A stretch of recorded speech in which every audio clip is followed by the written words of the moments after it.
Hey everybody, welcome to another Simple Emotions podcast. Today we have Kate Gagnon, who is a freshman in college, and we're going to talk about her experiences with body dysmorphia and an eating disorder, and then the challenges she'd faced academically in college so far. So, Kate, if you'd like to take it away. So starting off with what Cam was saying just now about body dysmorphia and other eating issues, I think the biggest thing where that all started was when I was entering high school, and I can see some of those same issues reflecting as I enter college, but we'll get to that later. So it's different when you get into a new environment like I did in high school, where I was entering this new school where I didn't know anybody and unfamiliar, and then it really caused me to feel alone. So I had a lot of anxiety and depression in the moment too, but what was a really big thing was my eating, because I was so focused on getting friends and fitting in with everybody, and I just wanted to be smaller than I was. I didn't go to lunch often and all that stuff. But then when quarantine hit and COVID 2020, everyone all over the internet was pretty much doing the same thing, but they were glamorizing it almost with all the Chloe Ting workouts and everything. And it was like, if you weren't doing that, then you were doing something wrong. If you weren't doing all these workouts and eating nothing, then you're fat. And it was almost like everyone was telling you to pretty much be that way and not eat anything and hate yourself, and that's messed up. Literally, if you went anywhere online, TikTok, Instagram, whatever, I know people always say the internet, social media is awful for you because you're comparing yourself to other people. And I don't think it's comparing yourself to other people as much as them pretty much telling you, do this workout for 15 days and you'll do this, or this is a healthy alternative. You don't want to eat that, it's bad for you. And it's like, oh goodness, they're telling me I have to be like this. I could see someone be like, yes, they're skinny and they're beautiful, but it's like, oh, but if I do this, then I can be like them. And it was almost giving you something to get like that. And that is, I was 15? That very influential at 15, and it's definitely not good. So that's all I have to say really about that. But I did I'll talk about getting better now, and I just realized I think mostly what I realized that it's just not sustainable. Really when I had to take 5 naps a day because I couldn't stay awake, because in quarantine you're just home.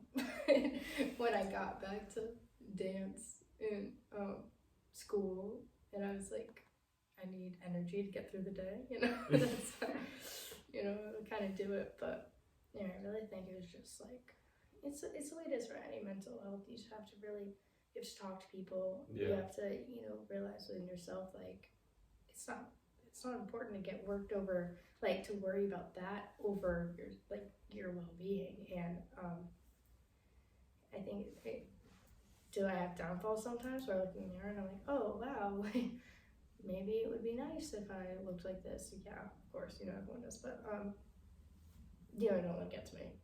I know. It's like when I was sick the other week, so I didn't really have an appetite, and then I woke up the next morning and I was like, ooh, a good thing. And I was like, no, don't think like That's that. not healthy. So then I was like, oh, just now I had my apple tartlet, I'm living my life. I'm eating what I want, it's great. So yeah, I talked about how being a freshman, that kind of was in high school, that was hard for me. And that transition kind of I don't want to say pushed that eating problem, but it did. So, but being a freshman in college, that's not as much of a concern to me as still the same concerns with trying to meet people and being in an unfamiliar environment, but I'm not letting that get back to me as much because I've already overcome that, and I know not to do there that. We go. So, but I'm definitely seeing some similarities with anxiety wise being in a new environment, but that's besides the point. So would you say that the way social media construes stuff about like working out and eating was the biggest factor in you falling into that? Like, I well, wouldn't say it was the biggest because it started before that, but it definitely encouraged it. Like, I was already like not good, but then when it was quarantine, you know, everybody was like, you need to do these workouts, you need to do this. Oh, you don't want to gain the quarantine 15 or whatever it was. Yeah. And it was like, oh, I have to, you know, do this if I want to. And it was just like, if you scroll on TikTok, everything's like healthy alternative to this ab workout. Like, you really couldn't escape it. And there's nothing to do other than just pretty much watch videos on your phone when you were just trapped in your house. So yeah. yeah, it was rough. And would you ever find that it would affect your overall mood and towards yourself and towards others as well? Towards others is hard to tell because, like I said, I was in my house, but you know, it's definitely secretive around the time. I have to cough again. You know, being like, no, like I don't have a problem. Like, you know what I mean? Like, no one was ever asking me. Like, I was like, no, I'm just not hungry. No, I don't want this. Whatever. And it's just like, you know, I felt like a bad version of myself. You know, I felt like I was kind of disappointing everyone around me. I felt like I was worrying my mom, worrying a bunch of people, because I was, you know, and I just hated everyone asking me questions or being like, did you like leave me alone, like, you know, like,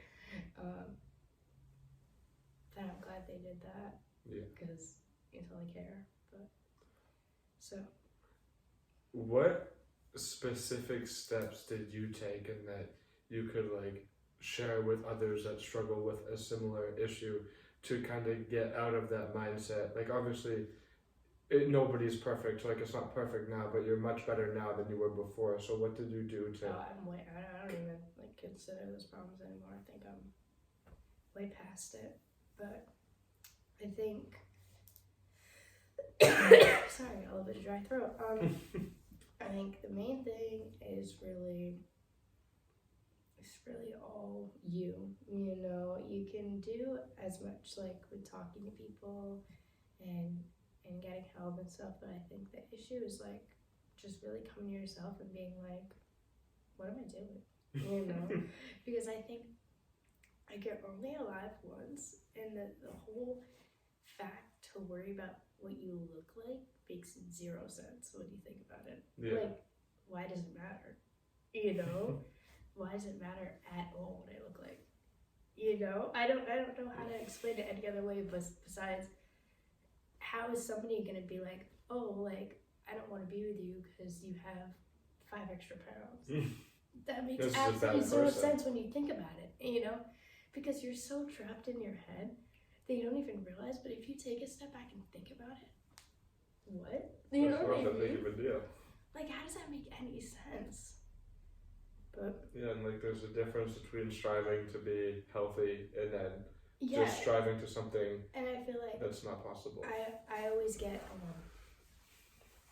that line can become very vague, and whenever I am trying to get like healthier, I get so scared of like falling back, and I found myself being like, oh, you know, I'm gonna get a little healthier, I'm gonna whatever, and then it always gets back to the counting calories and all that stuff, and I have to be like, whoa, stop, you know. And so I think you just have to find the balance. If you do want to focus on being healthier and stuff, you just have to not take it to that extreme. And you know, I really don't have much more to say besides, when you think about it, it's really dumb. You know what I mean? Like, when I just think about it, I'd be like, why does it matter what I look like at all? It makes no sense. It has nothing to do with like who I am, or like, if anything, it doesn't make you happier in life. Like, it really doesn't. You think that it will.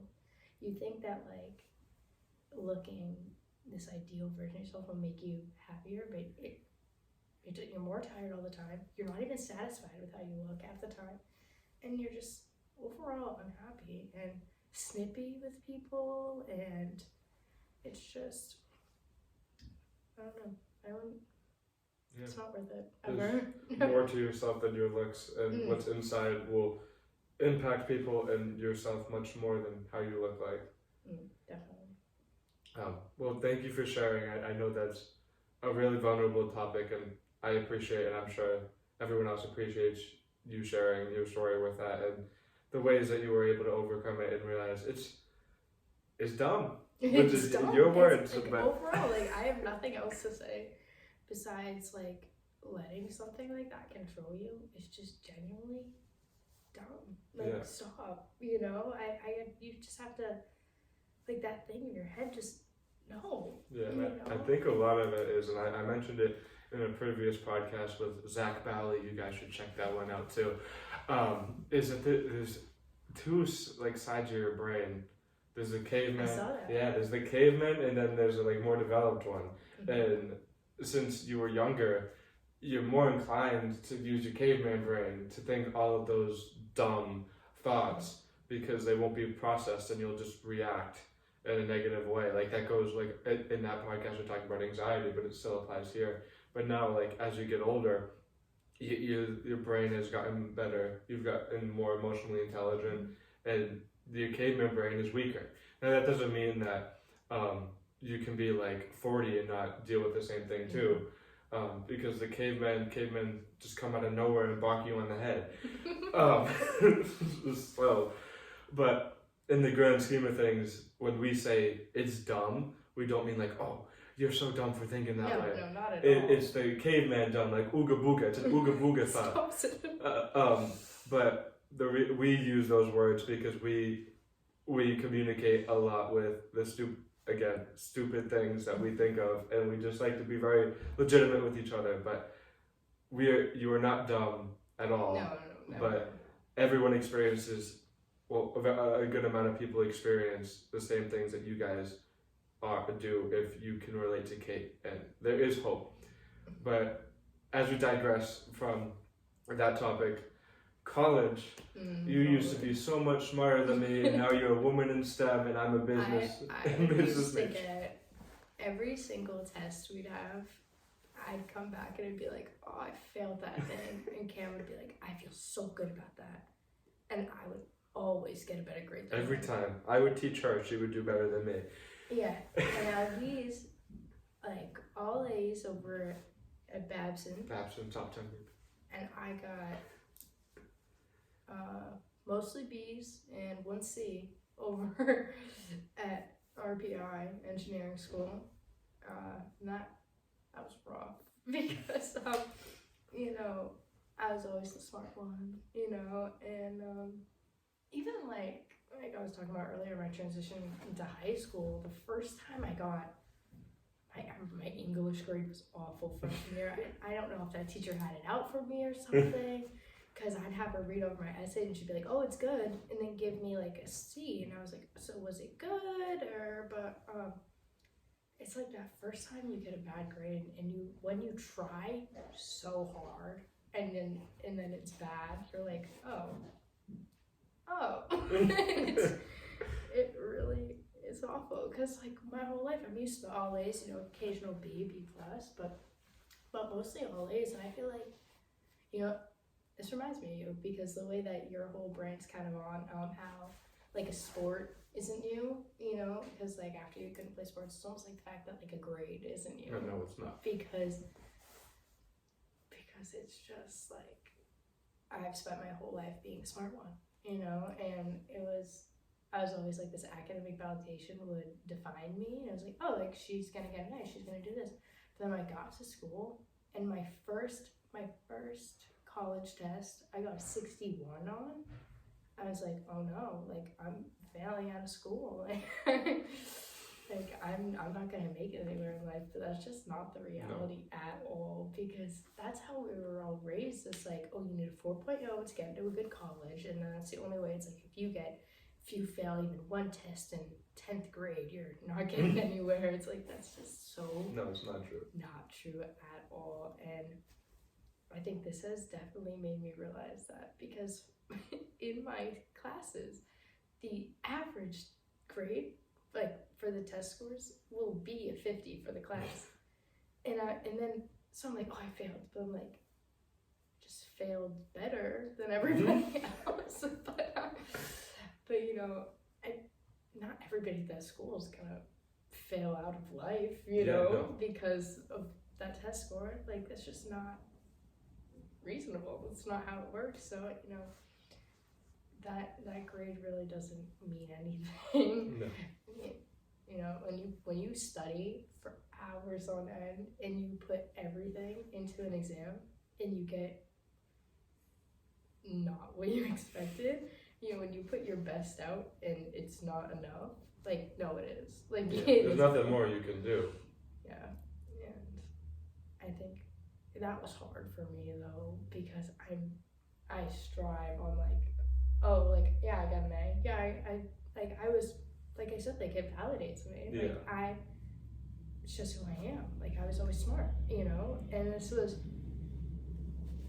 it definitely changed me. I definitely was like, oh, this is weird. I don't like it, but yeah, I think, so I struggled with it at first. Yeah.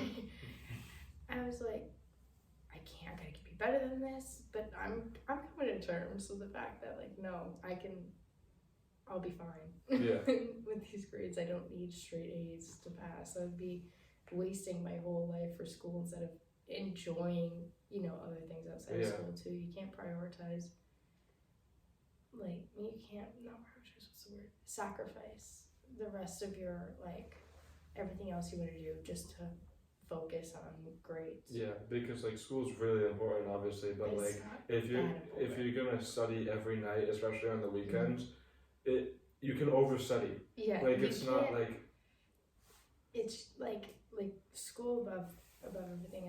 I agree that school is a priority, but not to that extent, because it becomes unhealthy of a priority. Yeah, if it's a Friday night, your buddies are going out, and you're like, I need to study for this quiz that's worth 3%. It's like, you need a break. Breaks are good, because then you'll get burnt out, and then you'll get burnt out for the finals that are the most important thing. Exactly.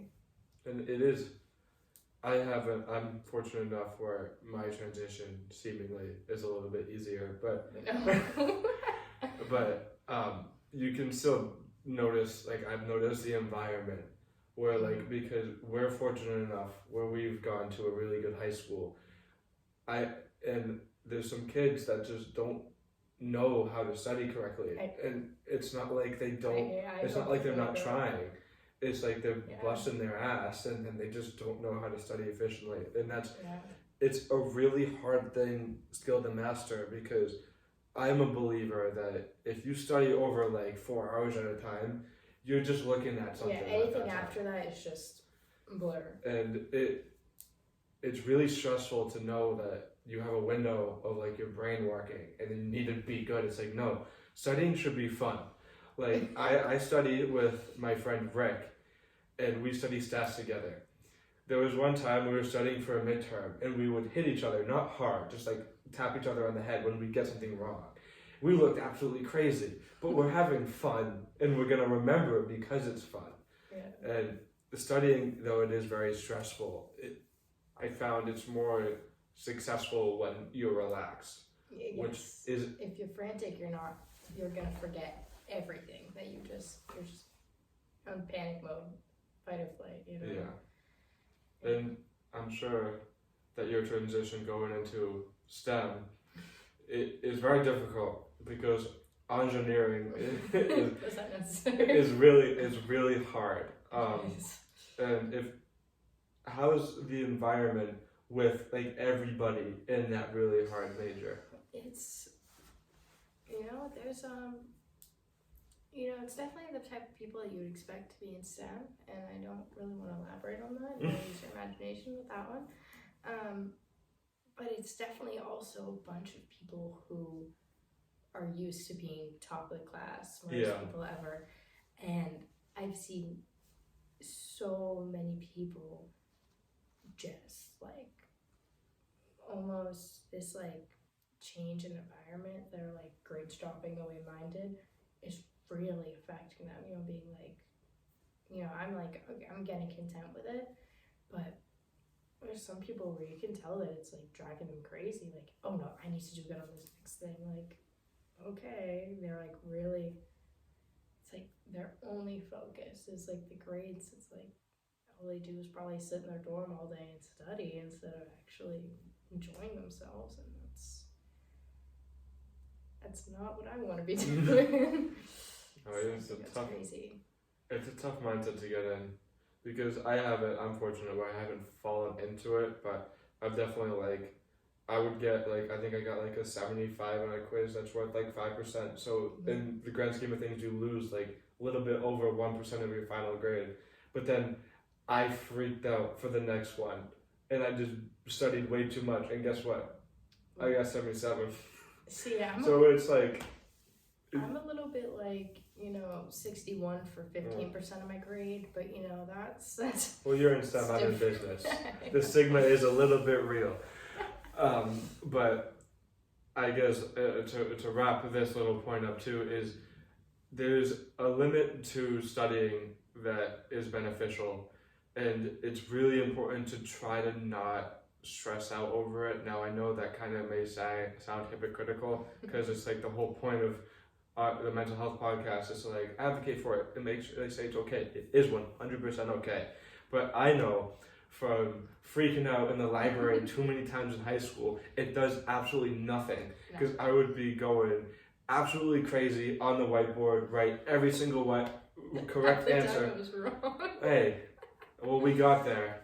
I would learn it, and then I'd be freaking out, and then guess what? I wouldn't get a good grade. And why was that? Was because you were freaking out. I was freaking out, and it's very difficult. But to learn, coping mechanisms to make yourself more present rather than scattered is, I find, really good into locking in on a test or studying, because it'll silence your brain for the moment, and then afterwards may be kind of crazy, because I know I go through that too, and I'm sure you do as well. But at the end of the day, like Kate said, grades don't define who you are. As long as you're trying your best and doing all you can is the important thing. That's the most important thing. And then trying your best and doing all you can again, like what Kate said, doesn't mean study. Yes, you should study. But then when it comes to weekends, when you've studied for 4 hours, take your break. Yeah, you have to give your body and mind time to relax. Yeah. Well, I appreciate you coming on here and sharing your stories, and I really appreciate it, and I'm sure they do as well, and I know you have impacted some people as well. And the most cliche thing ever, I hate saying this, but I wouldn't be a YouTuber if I didn't. If you guys enjoyed this podcast, please click the red subscribe button on the bottom, and if you really liked it, turn post notifications on when we have another amazing guest just like Kate here, so you can get the newest podcast that I released. I appreciate you guys watching, and have a good day.